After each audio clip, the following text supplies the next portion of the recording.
What's up, guys? Je peux être à fleur de peau. Il fallait que je fasse quelque chose, que je prenne une décision. L'envie, elle est au top là. Est-ce qu'elle est capable de faire un match aujourd'hui? Toute notre carrière, c'est les montagnes russes. J'ai fait un gros malaise sur le terrain. Venir ici, c'est une nouvelle vie. C'est beaucoup de belles aventures.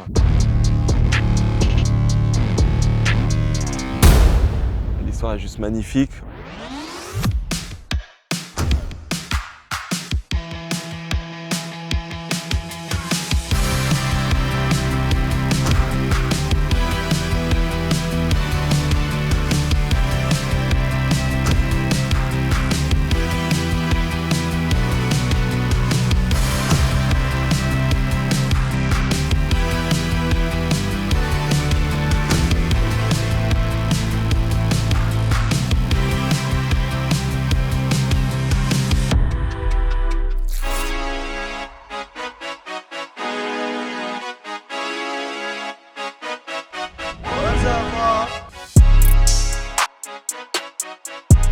Là, on est sur le mythique tournoi d'Indian Wells, dans le désert. Il fait beau, ciel bleu, les conditions sont incroyables ici.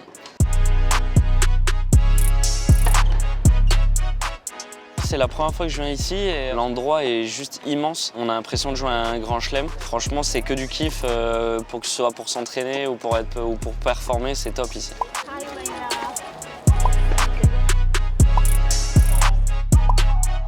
Grâce à mes performances de début de saison, là, je suis autour de la 80e place. Donc qui dit 80e place dit que j'intègre tous les tournois ATP, tous les tableaux de Grand Chelem directement. Je peux faire le circuit ATP à fond et c'est ça qui est cool. C'est bon, ça va, t'inquiète. Malheureusement, j'ai perdu au premier tour des qualifs ici. Je faisais partie des têtes de série en qualif et je jouais bien depuis un moment, donc forcément un peu déçu. What up, say?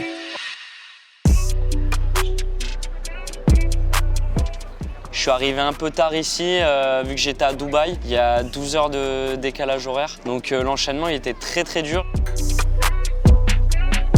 Je sais que le physique c'est une partie importante dans mon jeu, et là j'y étais pas du tout physiquement, quoi. Mais bon, ça sert d'expérience, c'était ma première ici, donc je ferai pas les mêmes erreurs les années prochaines. Bon, ça arrive, c'est le tennis, de toute façon, durant l'année, on n'est jamais tout le temps à 100% physiquement, et là c'était le cas, donc j'ai fait avec, et malheureusement c'est pas passé sur ce tournoi-là. De toute façon, toute notre carrière, c'est les montagnes russes. On a des bonnes semaines, on peut gagner un tournoi et la semaine d'après perdre au premier tour contre un mec qui est beaucoup moins classé que nous. Donc forcément, c'est jamais simple. Après, lui, il a fait un très bon début de saison. Il a beaucoup enchaîné, il a bien joué. Même s'il arrive ici en perdant en limite au premier tour, c'est pas quelque chose, je pense, de très grave pour lui, pour la suite de sa carrière. C'est quelqu'un qui bosse beaucoup. Ça va pas être du temps perdu, ça va être du temps pour progresser, pour apprendre et prendre vraiment encore de l'expérience. Essaye de vite prendre l'information pour aller de l'avant. Donc maintenant ils savent qui je suis entre guillemets, donc c'est cool, voilà, on se dit bonjour, on échange même des fois. Moi je suis le même mec et j'ai pas changé et j'ai l'impression que dans le regard des gens c'est un peu différent, c'est assez drôle mais bon, ça fait partie du jeu.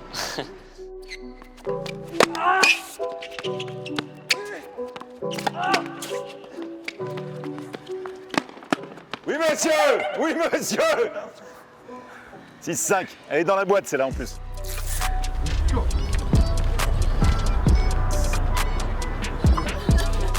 Là, on est au tournoi de Croissy-Beaubourg pour un 75 000. Je suis actuellement en reprise de tournoi après 2 mois sans avoir joué. C'est au chaud là. Ce tournoi, c'est plutôt un test pour voir où j'en suis un petit peu.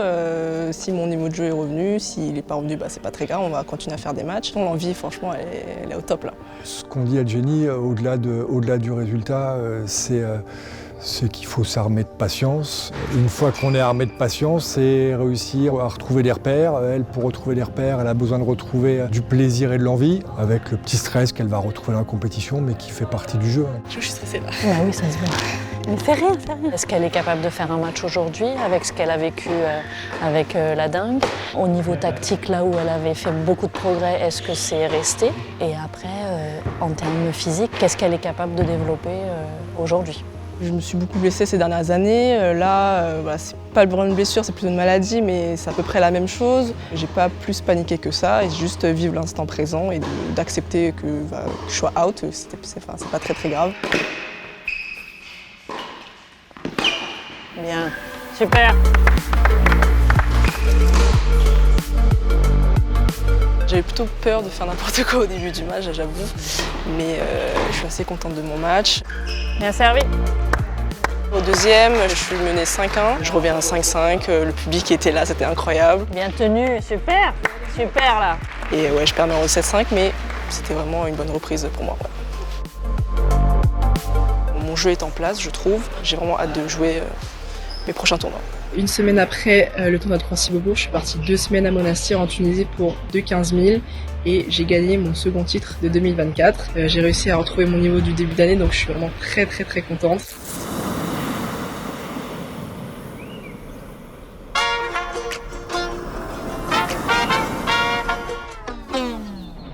Réveille tôt.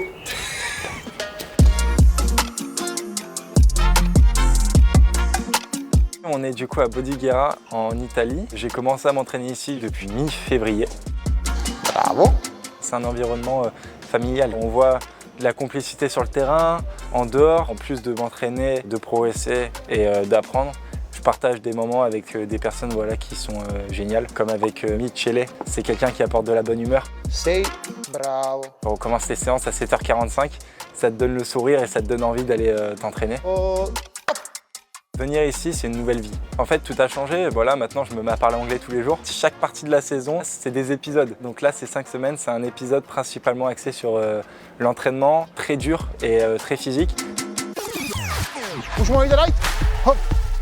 Many hips. Yes, yes. And go. How we say good work in Italian? Buona lavoro. Buona lavoro. Buona lavoro.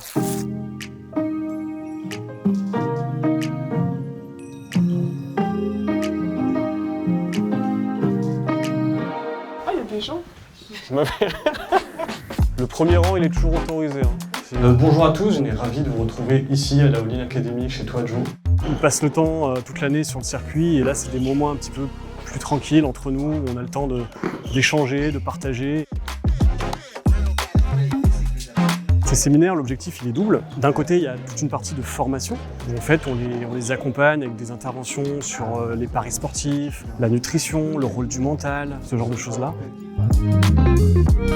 Et puis on a aussi des interventions de grands champions du tennis français ou de grands champions du sport français. Dans l'histoire du programme, ils ont rencontré Tony Parker, Martin Fourcade, enfin je veux dire les plus grands sportifs français. C'est du partage d'expérience qui n'a pas de prix, qui ne s'achète pas et qui je pense a une valeur inestimable. Bonjour à tous. Les parents toute l'année véhiculent des messages à leurs jeunes. Nous on véhicule les mêmes, mais des fois quand ils sont véhiculés par des grandes personnalités, des grands champions, ils viennent nous voir en disant c'est super parce que j'ai dit la même chose il y a 3 jours à mon fils, c'est rentré d'une oreille, c'est sorti de l'autre. Là c'est Tony Parker ou Daniel Narcisse ou Camille Lacour qui dit la même chose. Tout de suite on sent que le jeune il l'a intégré. Et puis on se rend compte aussi que le côté humain est très important pendant ces séminaires, qui sont vraiment l'occasion pour les jeunes comme les parents de se retrouver, de partager entre eux. Et ce partage est vraiment quelque chose de très précieux, on s'en rend compte, parce que la vie de ces jeunes, comme de leur famille, elle n'est pas ordinaire. Ils passent toute l'année à l'étranger, très tôt, très loin de leur famille. Il y a un petit côté rassurant et bienveillant en fait derrière tout ça, d'être accompagné par BNP Paribas, mais aussi de s'accompagner entre eux. On a Xenia Chaskov qui est un des plus grands espoirs du tennis fauteuil féminin. Elle a voulu envoyer une question parce qu'elle ne pouvait pas être là. Ma question c'est, est-ce que la gestion des émotions représente un travail qui doit être appliqué uniquement lorsqu'on est sur le terrain tennis, lorsqu'on est en match, lorsqu'on est en tournoi, ou au contraire cette gestion des émotions doit être travaillée tous les jours? C'est une très bonne question parce que dans la vie de tous les jours, tu as aussi beaucoup d'émotions qui se passent, des moments de frustration, des moments de doute, des moments de joie, des moments que tu retrouves finalement sur un terrain.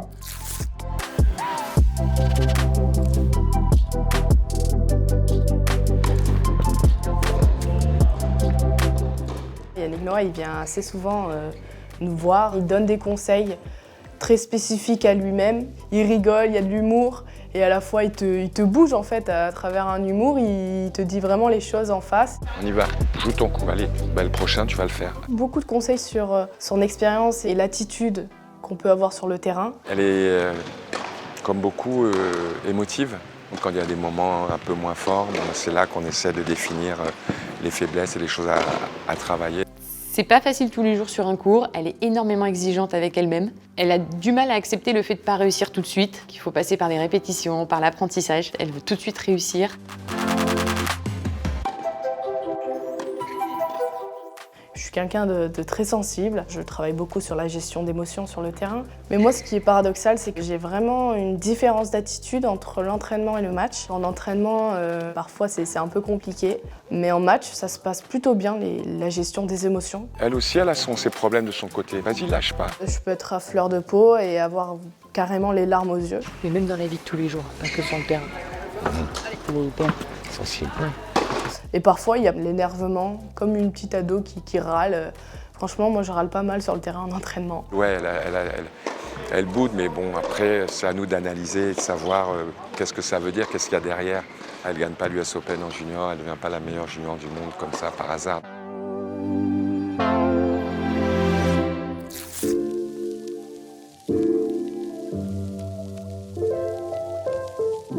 What's up guys, today we are...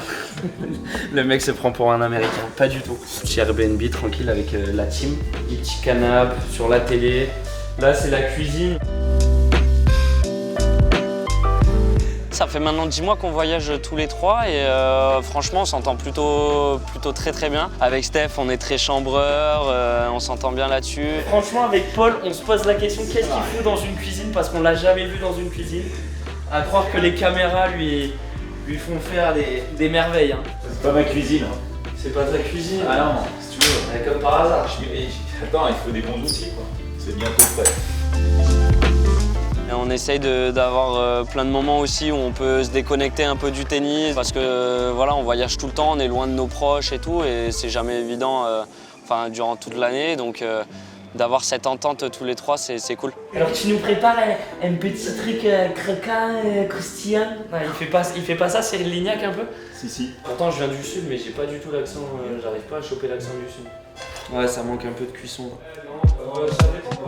Je voyage maintenant avec mon kiné Paul depuis maintenant presque 10 mois. Je l'ai intégré dans la team quand je devais être aux alentours de la 200e place, 230. Et j'avais ce raisonnement-là où je me disais, quand je vois des top 100, je vois qu'ils ont des staffs avec des kinés et tout. Et je me suis dit, si je veux arriver le plus rapidement possible top 100, il faut que je me mette dans la peau d'un top 100. Et donc ça me paraissait normal pour moi d'investir là-dedans, même si c'est vrai qu'à mon classement de l'époque, en 230, j'étais sur les tchals. Et que sur les tchals, tu vois personne avec des kinés, quoi.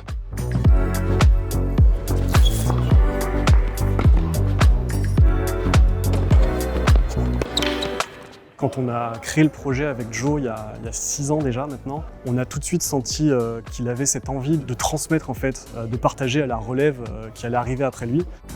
C'est assez incroyable parce que l'histoire est juste magnifique. Il y a quelques années, on avait des petits jeunes voilà, avec des étoiles plein les yeux. Arthur Cazot, Gabriel Debru et plein d'autres et qui aujourd'hui sont en train d'éclore. Donc franchement, c'était un peu l'objectif.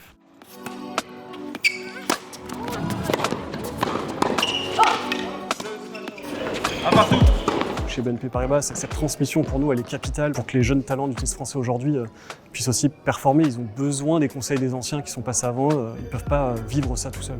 Ce programme il est fait pour qu'ils aient toutes les clés en main et qu'ils volent de leurs propres ailes, quoi.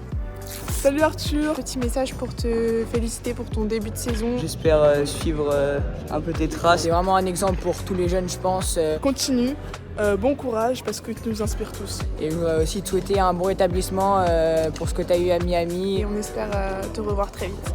Ouais, c'est mignon. Non, franchement, c'est super cool. En plus, je les connais tous parce qu'on s'est déjà croisés, soit au CNE, soit sur les séminaires avec la team.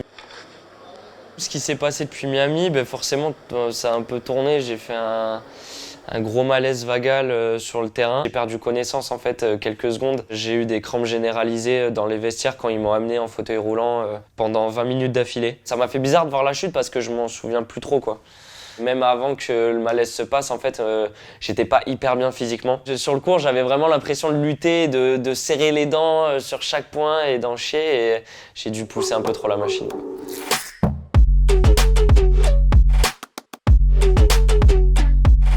Ici, on est dans le 3e arrondissement de Marseille, à La Friche. Et c'est vraiment un lieu vivant que j'adore.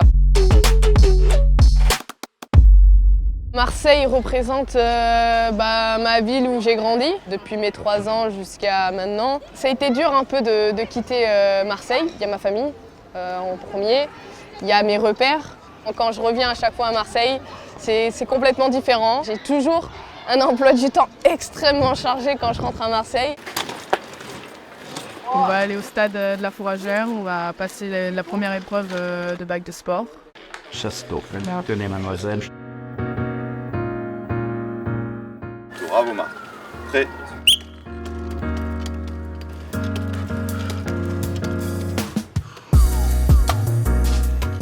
Cool, on a fini tôt.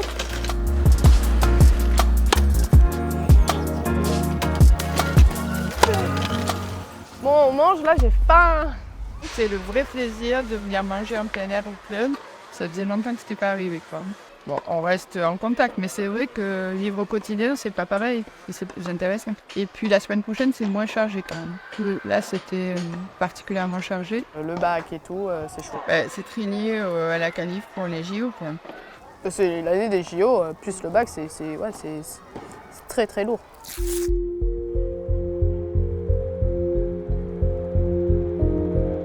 J'ai eu un début de saison un peu difficile. J'ai essayé d'aller aux États-Unis pendant 2-3 semaines et j'ai pas très bien joué. Et en fait, j'étais assez seul. On passe du coup énormément de temps dans sa chambre à réfléchir, à penser à pas mal de choses et il fallait que je fasse quelque chose, que je prenne une décision.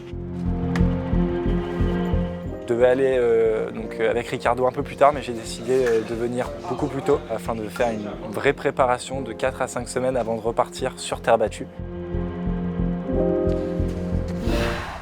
Et en fait, direct, ça m'a vraiment plu.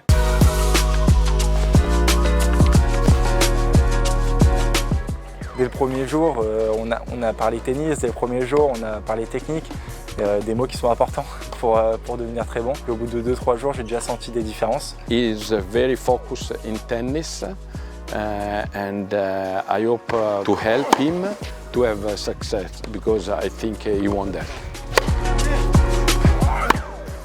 Yeah. I don't focus with the result. I focus about the match. The goal we had is this year to play 50 matches. And then I hope this kind of 50 matches are very complicated for him. When he's winning, when he's losing. Especially when they're losing, I want to see the reaction. Because to becoming very good, they need to understand after a bad match or bad moment, which kind of reaction they need to have. But I think I have a feeling that he's quite smart to understand that. Mes objectifs pour cette saison, en fait je pense que le plus important c'est la progression. Faire mes débuts donc, sur le circuit ATP, ça c'est mon premier objectif. Le deuxième objectif c'est de progresser en tant que personne. Flat, yeah. Progresser en tant que personne, c'est pour moi découvrir des endroits, apprendre des choses et je pense continuer à se développer en tant que personne, c'est en fait continuer de se passionner pour ce sport.